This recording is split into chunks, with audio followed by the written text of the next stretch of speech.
My name is Justin Gravitt. I work with Navigator Church Ministries in Dayton, Ohio. And as people are filtering in, I just want to introduce our team, Navigator Church Ministries team that's here.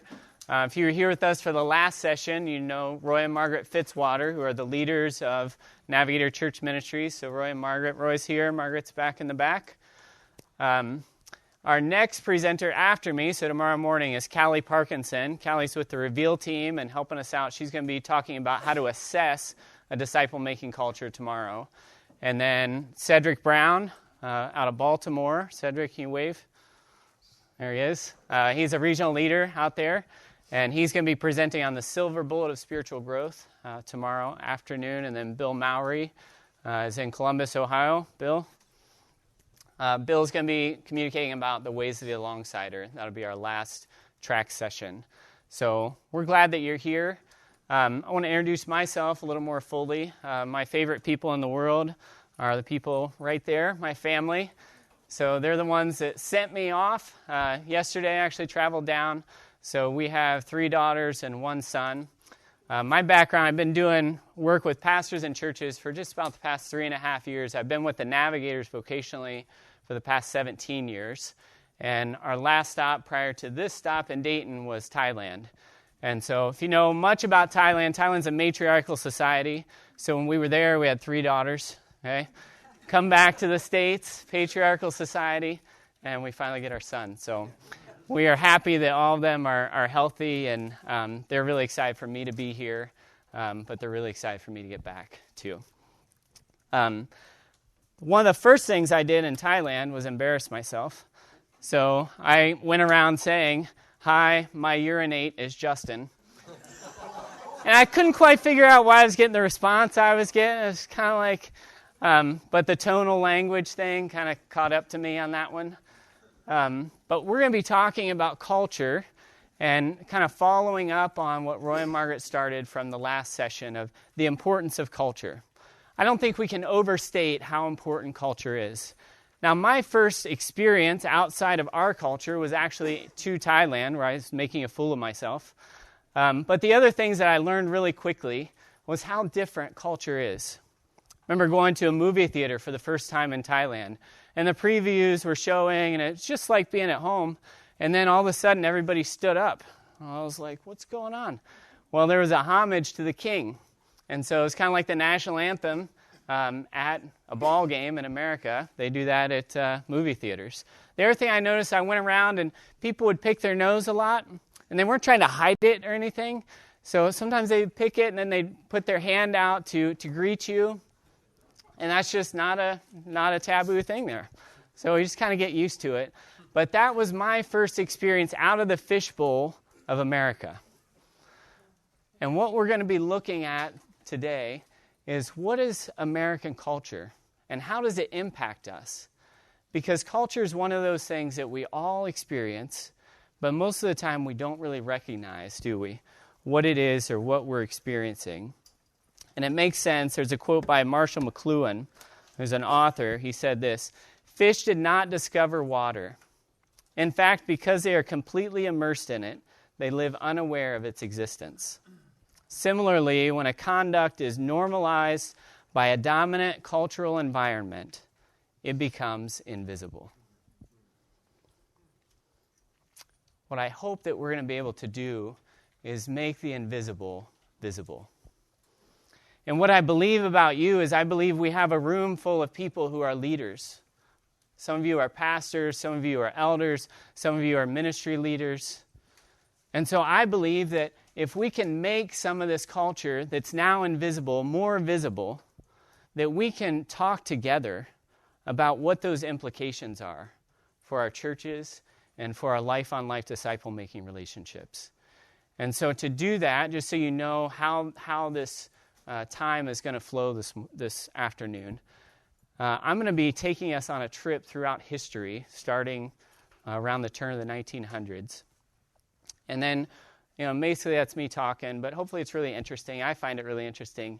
But after we orient ourselves to the forces of history and culture that are still really influencing us deeply today, then we can come together around what we've seen and around what's happened and continues to happen and the forces that continue to play on us. And then we can think together about, well, what are the implications then? How might that impact you as a leader? How might that impact those of you that are in your churches and your pews? How might that impact the elders that you're trying to lead? How might that impact your families and your children? So I want to start with two questions.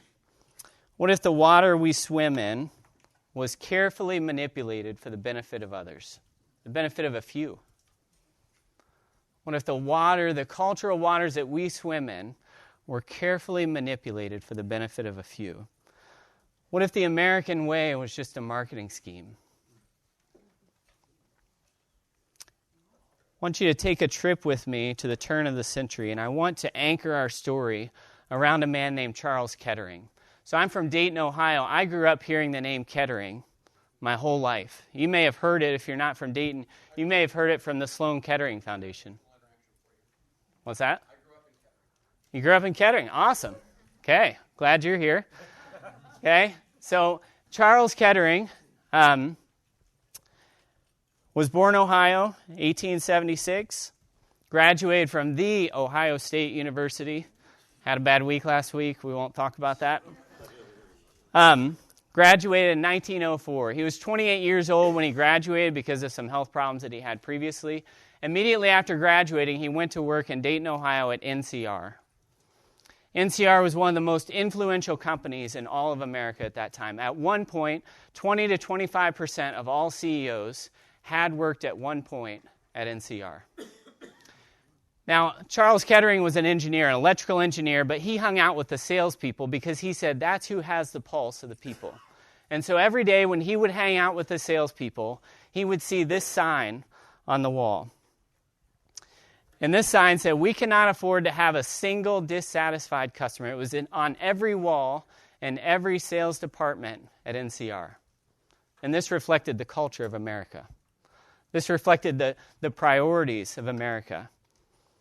Charles Kettering worked there for 5 years. He left in 1909 to start his own company, Delco. And we won't go any further with him right now, but not long after he left, World War I began.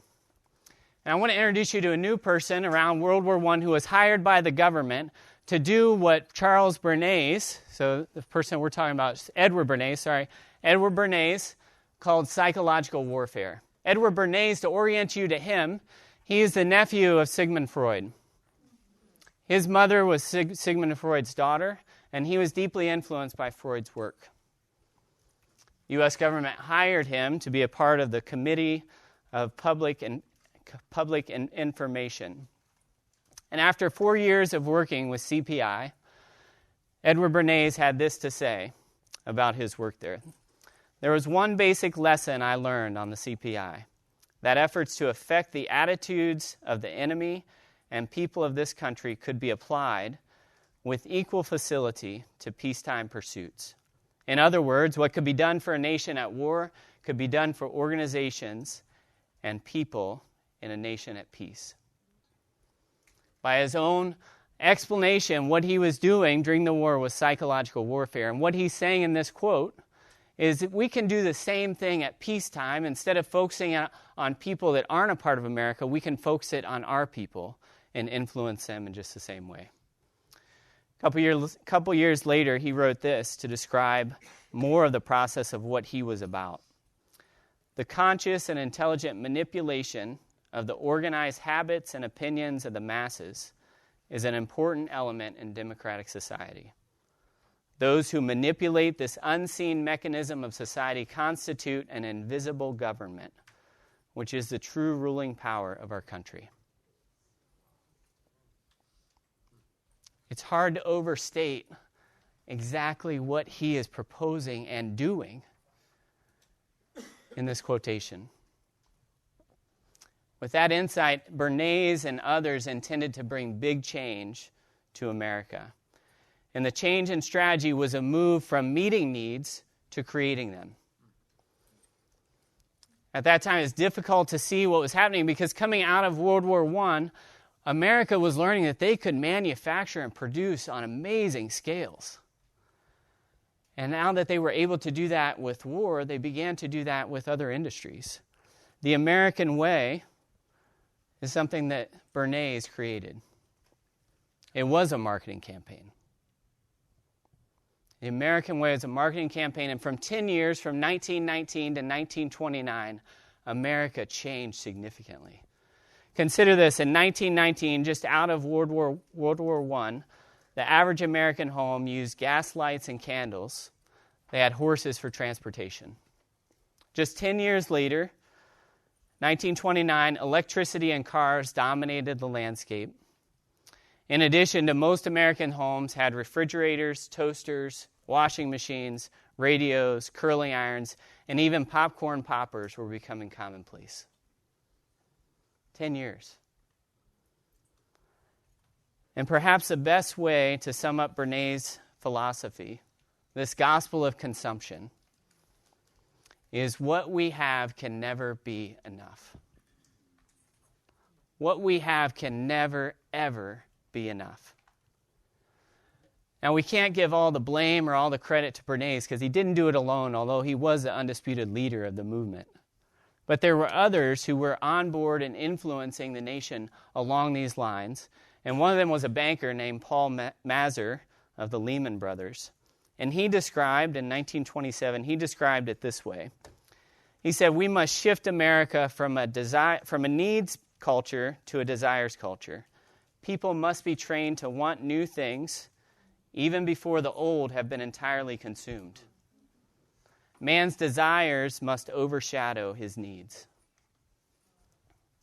We see that, right? How many iPhones come out every year, right? We need a new iPhone, not because our old one works, worse than it did when we got it, but because there's a new one. Because we've been trained, intentionally trained, to desire things before the old have been entirely consumed. And what this move really was a move from citizenship to consumerism. From being a citizen to being a consumer. And the change in strategy from meeting needs to creating them. Let's go back to Charles Kettering. 20 years have elapsed since we heard about him. And remember what he was looking at the sales department and NCR every day for 5 years. We cannot afford to have even a single dissatisfied customer. In 1929, he wrote an article called Keep the Customer Dissatisfied. And in that article, he says this, the only reason for research is to keep your customers reasonably dissatisfied with what they already have. If everyone were satisfied, no one would buy the new things because no one would want it. 20 years, cultural influence on a man who was committed to not having any dissatisfaction in the customers, to now being committed and being a spokesperson and really bringing definition around the ideas that Bernays and others were unfolding into the culture. The power of culture around us. But as I was learning about all this, I asked myself the question, why? Why did they want this? And what I learned was really, really interesting to me, and it goes back to that idea of production. So they realized, and Labor Secretary in 1927, James Davis, said that the textile mills of the country could produce all the cloth needed in only 6 months' operation. They also realized that out of all the shoe factories, they only needed 14% of them to make all the shoes needed for a year. And so there's this big problem of not having enough work for people to do. And so there was a debate about what should we do? And there were some companies that proposed, what we should do is just have a 30-hour work week, 6 hours a day, same pay, same benefits. Doesn't that sound terrible?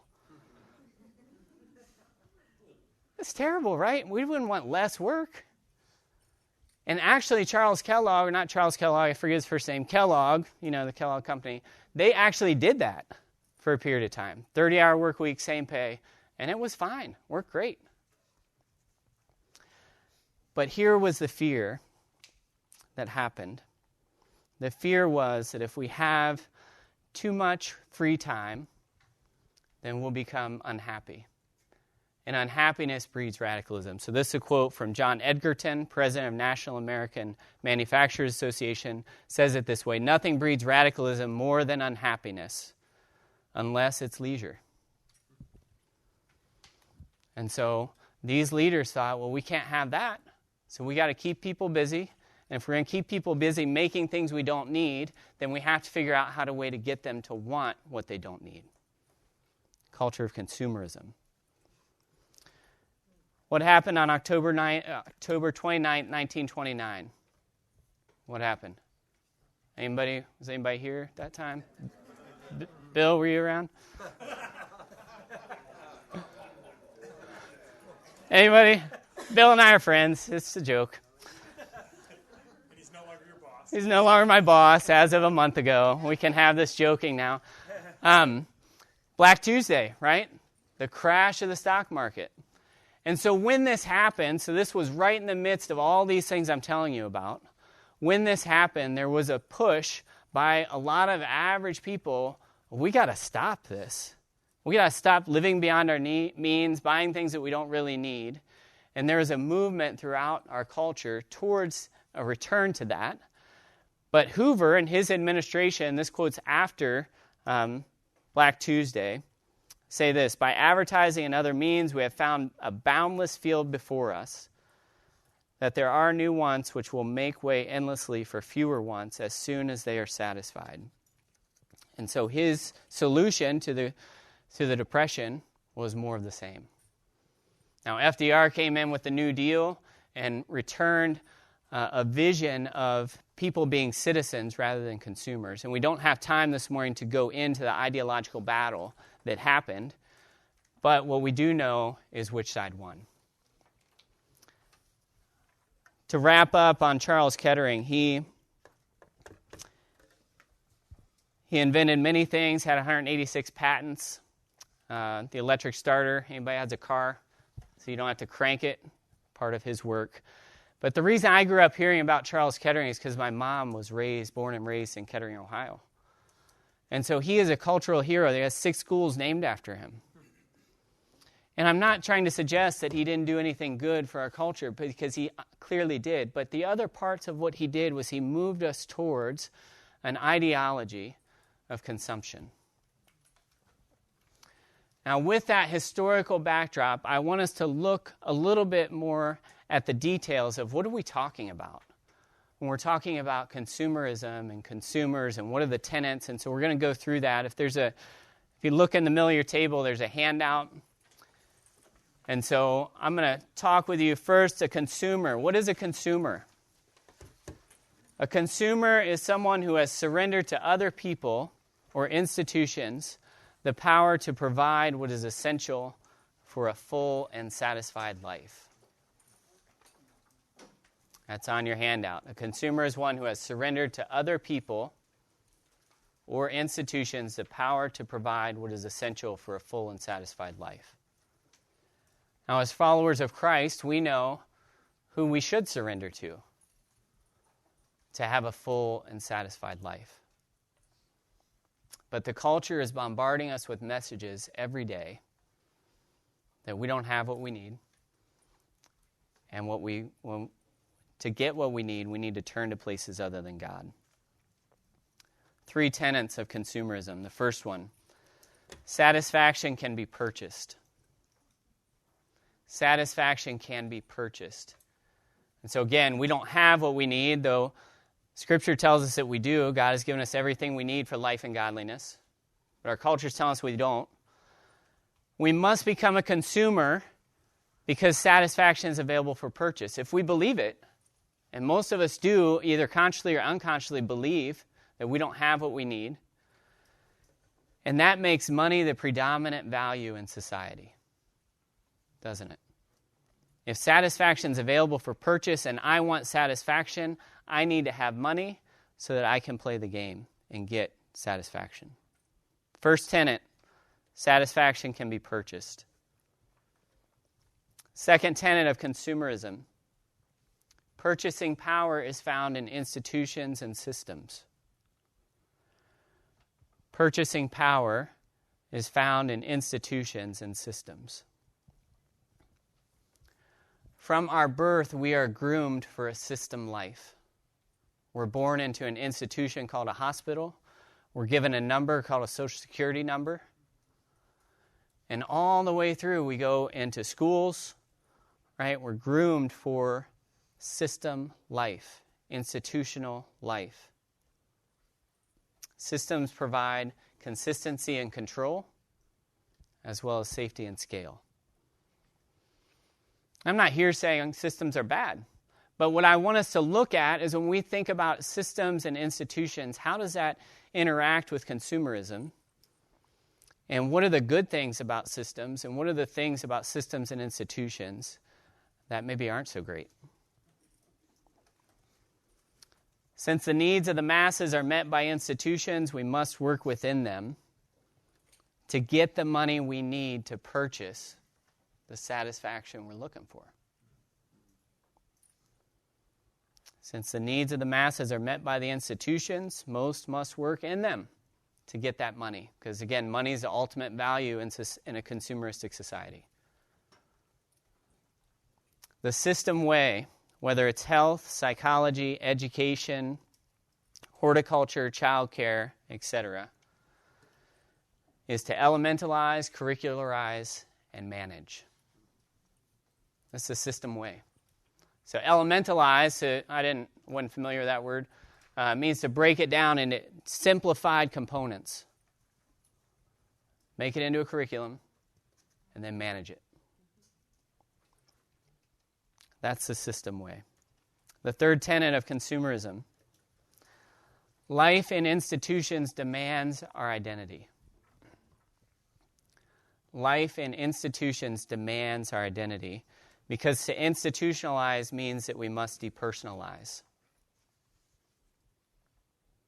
When you're working within institutions, you're there for your skills, check your individual personality, opinions at the door. We don't have any need for those, and we don't have any need for relationships here either. We're here to produce. They demand our identity, and we become known by what we do, not who we are. Because competence trumps character, and uniformity trumps uniqueness in a system world. Well, what's the result? So if we look at those three, first one, satisfaction can be purchased. Purchasing power is found in institutions and systems. Life in institutions demands our identity. The result is boredom. Boredom is the result of living in a consumer world. The cure is entertainment and consumption. This means that I have become sedentary and passive, and the competence to be with myself has disappeared. I do not know how to love my world and have it be enough. When I say I am bored, the truth is I've become boring. And this is reinforced by the system world's demand for repetition and predictability. Think about it. All this leisure time that we just wish we would have had more of, 30-hour work week instead of 40, what do we do with it? What do you do with your leisure time now? If you're an average American, you consume media, whether it's movies, television, music, and we buy experiences. That's how we spend free time. Very, very few people in an institutional, consumeristic society produce in their free time, create in their free time. Very, very few. Boredom is the result of living in a system world because the competence to be with ourselves, to have the world be enough, we don't have it anymore. It'd be easy to have a workshop on each one of these tenets. Okay? So I understand that I'm coming at you with big ideas and big concepts that really literally impact virtually every aspect of our life. But I want to move forward to expectations in a consumeristic culture. Another way to say this is, what do I expect to get in a culture of consumerism? There are at least three. The first one is, I expect to get what I want now. I expect to get what I want now. Poster child for this, McDonald's. The first ones to figure out how do we get people food now so they don't have to wait 15 or 20 minutes. And that's how they became McDonald's. That's how they grew so fast, right? Second expectation, I expect to get what I want my way. I heard it already. Burger King.